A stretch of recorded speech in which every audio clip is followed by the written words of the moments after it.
Atma Namaskaram. Siddha Vedam, the Moksha Sutram in English. Please find the meanings of the words other than English in the description below. Siddha Vedam, Chapter 2, Part 2. What is required to get light from that is from above? We require Agni. If there is no Agni, will there be light? No. Then, from where does light originate? From Agni. If there is no light, can we say there shall be no Agni? No. Then, even if there is no light, there will be Agni. If there is no Agni, there will be no light. Therefore, light comes from Agni. Is that Agni in us or not? Yes, we have. Where is Agni in us? Agni is in our belly. What is the use of Agni in our belly? It is to get Dahanam of whatever we have eaten. Then, so far, has anything eaten been completely get Dahanam for anyone in this world? Yes. Never, because whatever we take as food or chewed and masticated in the mouth, just as spices, that is, chilies, coriander, etc., are ground on the grindstone and are swallowed only to be evacuated in the form we have chewed and masticated. The stools do not look as though they got Dahanam. Besides, if we have swallowed any solid portion of our foodstuff unmasticated, in what form is it evacuated? In the same form they are evacuated. Why so? Is there no Agni in the belly? Should not the substances thrown into that Agni be got Dahanam? Besides, if any substance is thrown into Agni, does it not get charred? Instead of that, is it not found evacuated in the same condition it was swallowed? Yes, it is found evacuated without any difference at all. Why is that so? Supposing we prepare an Agni Kundam and throw many things in it, what will happen to them? They get burnt and destroyed. What happens when they are destroyed? They become ashes. Hence, whatever we put into Agni, that gets burnt to ashes. As it is so, you said that we have Agni in our belly. Then, has not all that we swallowed up to this day fallen in this Agni? Should not all those things have got burnt and become ashes? Has anybody till today evacuated ashes from his bowels? No. Besides, as we are closing our noses as though we could not sit here and bear the stink of something gets rotten and stinks in our nostrils. If somebody comes here, digs a pit, grows Agni in it, and puts and burns all the stinking filth, then what happens to them? They become ashes. Has the ashes any smell? No. Therefore, it means that whatever filthy things are thrown into Agni, they get purified. This is the character of Agni. Then, when we eat fragrant substances and when they are evacuated after passing through the Agni in our belly, in what state are they evacuated? It is evacuated with so much stink that we have to close our nostrils. Why? Is this the character of Agni? When anything that is stinking is thrown into Agni, it is purified and its smell is also lost.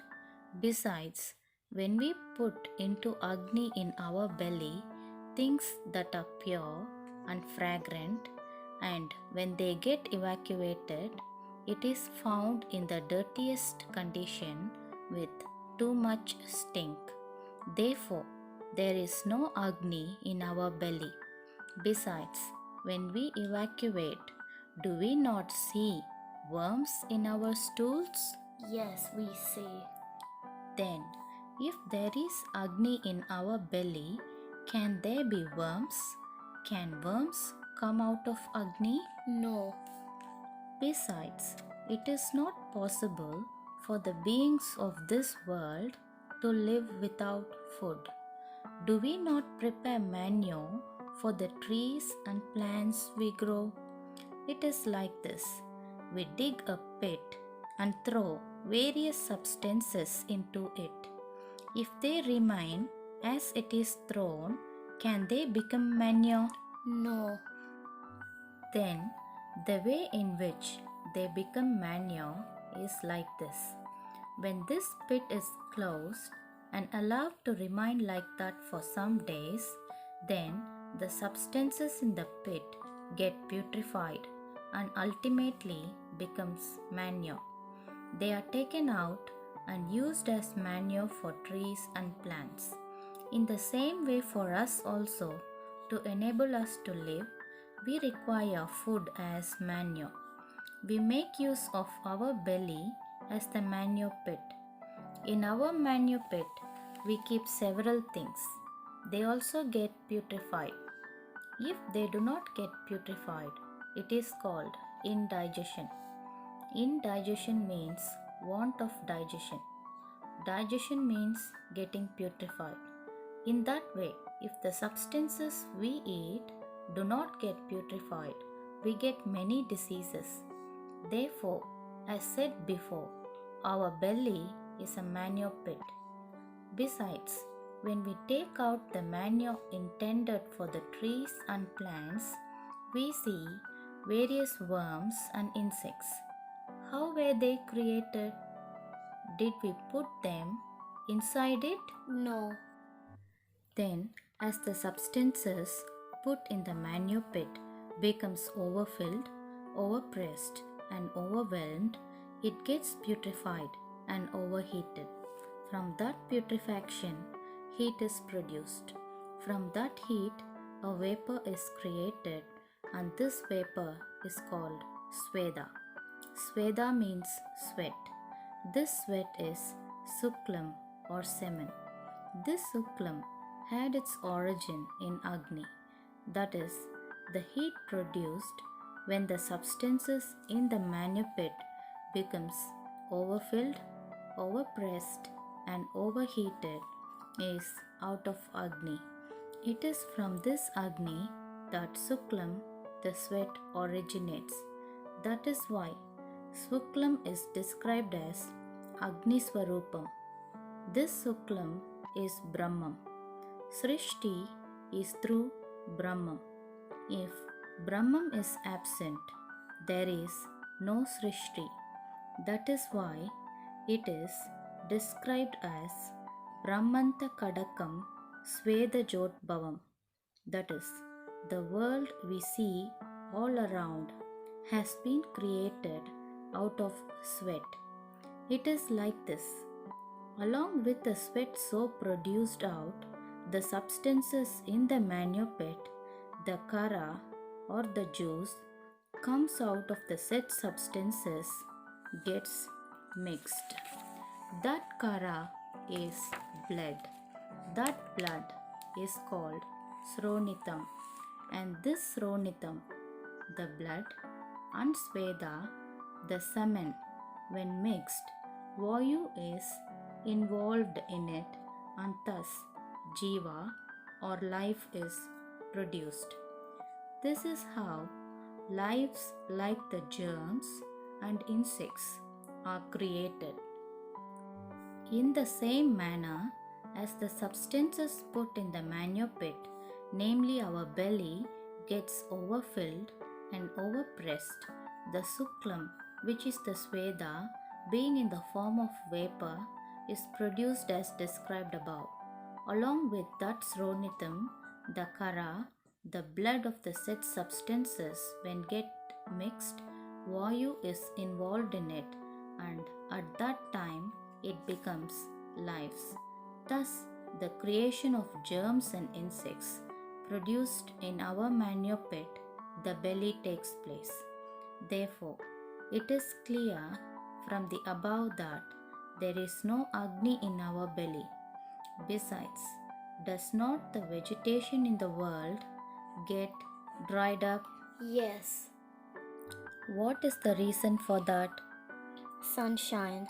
From where does sunshine come? From the sun. Where is the sun? It is in the Akasa. Where is Akasa? It is above. In which part of the world does the sun exist? At a great height and vast distance. Therefore, the rays of the sun, which are farther above from the earth, spread uniformly all over the earth, which is farther below. Besides, the vegetation on the earth is farther below from the sunshine, which is farther above. Doesn't that sunshine gravitate and extract the life of the vegetation, the very essence, vitality of it? Being in the liquid form and the vegetation being devoid of its vitality becomes dried up and fall. Likewise, there is sun in us also. That sun is called Prana. That sun, which is the Prana, the Agniswarupa, is in us above at Brahmandakataham. Thus, the rays of the sun, the Prana, the Agniswarupa, spreads all over our body up to the nails, just as the sunshine spreads all over the world. Moreover, just like the sunshine, which is at the farthest above, gravitates and extracts the life, the vitality being in liquid form out of the vegetation, which is at the farthest below on the earth. Likewise, the sun, the prana at our Brahmandakataham, gravitates and extracts the vitality or essence out of the manure in our manure pit, the belly, and evacuates outside the stools, which is devoid of vitality. Therefore, the prana, which is the sun, the Agniswarupa, is in us up and above at Brahmandakataham. That place is called Hridayam. Not only that, Hridayam is in Akasa. What do you think of Akasa? Akasa is up above our head. That cannot be the Akasa. If that is the Akasa, Hridayam must also be there. If the Hridayam is there, can there be Prakasa in us? No. Not only that, if the Hridayam is in the place you mentioned, even the dead body must have Prakasa, because its Hridayam and Akasa are still there. But why does it not have this Prakasa? Because the body is dead. Why was it that the body lost by death? Jiva. If you don't have Jiva, is there any Prakasa? No. So what was this Prakasa? Jiva. When life, the Jiva, the Prakasa within us gets destroyed from within, the Prakasa, the glow of life, is then extinguished. So, from where was the Prakasa shining? From within us. Which part of us? The upper part of us. Therefore, Akasa is only the upper regions in us. But Akasa is such an entity which is extremely bright, supremely above and invisible. Now, from where do we have Prakasa? From the sun seen above in the sky. It is not so, because when a man was dead, did there not exist the external sky and the so-called sun? But you yourself said that a dead body was without any glow of life. In other words, without any prakasa. Besides, you say now it is mid-noon since sunrise. See, a person is now sleeping here. Has he any prakasa now? No. Why is it so? Were there not the sky and the sun you mentioned? Why he has no prakasa? Because he is sleeping. When does he begin to have prakasa? When he wakes up. Then, from where does he get it? From within his own self. From which part of his self? From the Akasa in him. What is this Akasa? The upper region of each individual. What is that? Siras or head. From where do we get too much prakasa? From the head. So, what is our upper region? Head. Not only that, it is said that the real Akasa is invisible. Then, if what you described as Akasa is this, is it not visible? Yes. So, can we say that Akasa is invisible? No. Then, the thing that we cannot see is our own head. It is like this. By looking into a mirror, we can see only the face. By arranging the number of mirrors on all sides and standing topsy-turvy, we cannot see the whole of the Siras or the topmost portion of the head at one time. That is why it is said that Akasa cannot be seen. That is everyone's Siras. Besides, it is from this Akasa that sound originates. It is from this Akasa that we hear sound also. If the sound originates from the sky pointed out by you, can we hear our voice if we keep quiet? No. So where does the sound come from? From one's own head. If there is no head, can there be sound? No. So, this is the reason why it is said that sound originates from Akasa. That Akasa is Siras. It is from the Siras that sound originates. Besides, what should we have to hear sound? There must be a head. That is why it is said that the sound is originated and also heard from the Akasa. Then, if we don't have the head, the Akasa, we cannot either produce or receive sound. Moreover, suppose we don't have hands, legs, eyes, nose, etc., but have only life, a head, and a tongue, even then we can produce sound. But if we don't have a head, can we produce sound? No. See me clapping. Then what happens? Sound is produced. Why does it happen? By the striking made by the two hands together. It is never possible with hands because when our head is removed and still don't we have the hands attached to our body, at that time can we move or clap our hands? No. Then where is all energy stored up? In the head. If there is no head, can there be any conception of either Akasa or Aadi or Antam? No. So, from where do all these states of existence originate? From one's own head.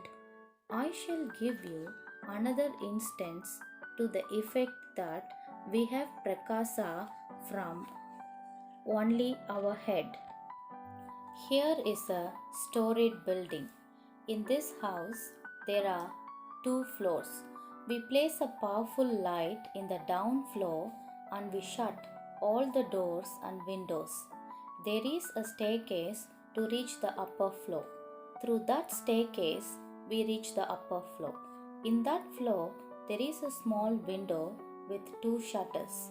If we look outside through that small window, can we see any object with the aid of the light burning in the first floor? No, Why not? the light is in the down floor only, so we cannot see outside. Because the doors and windows of the room are closed, no light outside could be seen. Similarly, consider this human body as a storied house. That is, consider the portion below the neck as the ground floor and that above the neck as the upper floor. If the prakasa is in the down floor below the neck, by looking through the windows or eyes in the upper floor above the neck, can we see anything outside? No, we cannot see. Can you tell me why it is so? Because the prakasa was in the lower floor below the neck. So, from where do we get prakasa? It is understood? From the upper floor above the neck. Take another example. In front of this door, we have placed this lamp. If we shut the door, what will be outside? Darkness. If we open the door, It is lit. so where does the light come from? From the lamp inside. How does it shine outside? It shines as the power of the Agni burns in the lamp in front of the door. If that lamp did not have oil, wick, and fire, will it burn? No, But where was the light actually burning? At the bottom or at the top? at the top. In the same manner, we may consider our body as a lamp. In this lamp, pouring the oil called Vayu or karma and placing the wick of mind, the light is lit with the fire of Atma, and the luster cast about is the world that we see around. That is, this world is the illumination of the wick of mind burning at the top of this lamp of body, just like the illuminations of the light cast about by the burning of the wick at the top of the lamp. From where the mind illuminates at the top is at Brahmandakataham, because Siva is said to be Virupaksha and Trilochana. We see the picture drawn with the Sankalpa, that is the form of Siva.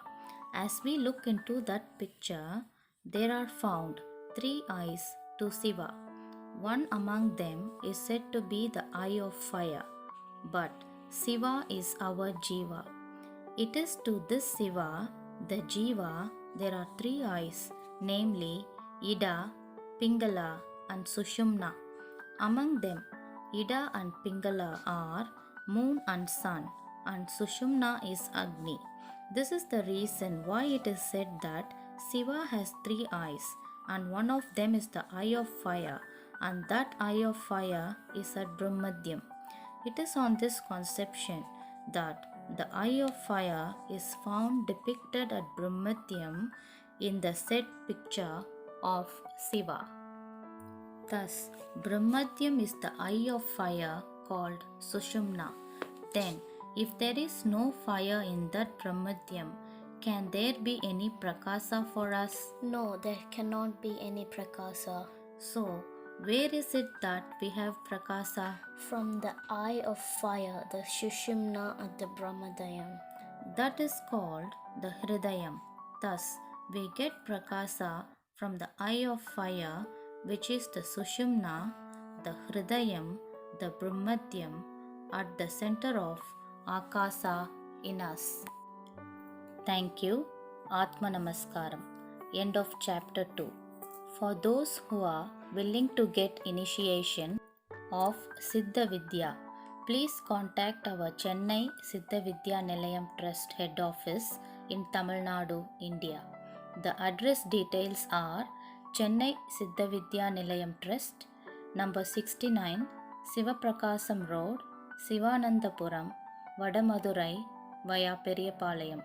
Postcode 601102. Contact phone number +91 97 90600015. Atma Namaskaram.